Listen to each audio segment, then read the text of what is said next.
Chào các bạn đã quay trở lại với kênh YouTube của Facke. Trên tay mình hiện đang cầm là chiếc Samsung A7 2017, máy trong tình trạng là bị vỡ mặt kính và màn hình không hiển thị gì luôn các bạn. Nguyên nhân là do khách làm rơi ở độ cao nên dẫn đến tình trạng trên.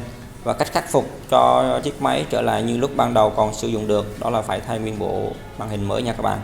Và giá thay màn hình mình có để trên màn hình, các bạn có thể tham khảo. Và chế độ bảo hành cho cả màn hình mới này là 6 tháng nha các bạn. Với điều kiện là các bạn sử dụng không làm rơi này, va đập, làm bể kính và màn hình. Còn lại là trong quá trình sử dụng gặp phải vấn đề gì về cảm ứng hay là màn hình thì Facke sẽ là một đối một cho các bạn. Và sau đây là toàn bộ quy trình làm, mời các bạn cùng xem.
vừa rồi là toàn bộ quy trình làm, các bạn cũng đã xem qua. Bây giờ kỹ thuật viên sẽ test lại màn hình và các chức năng máy một lần nữa trước khi bàn giao lại cho khách hàng. Cảm nhận của bạn như thế nào về video này, hay có đóng góp gì cho trung tâm không thì hãy để lại bình luận bên dưới video này nhé. Hãy chọn Phát Ke làm người bạn đồng hành cùng chiếc điện thoại xinh của các bạn nhé. Cảm ơn các bạn đã quan tâm theo dõi video. Hẹn gặp lại các bạn ở các video sau.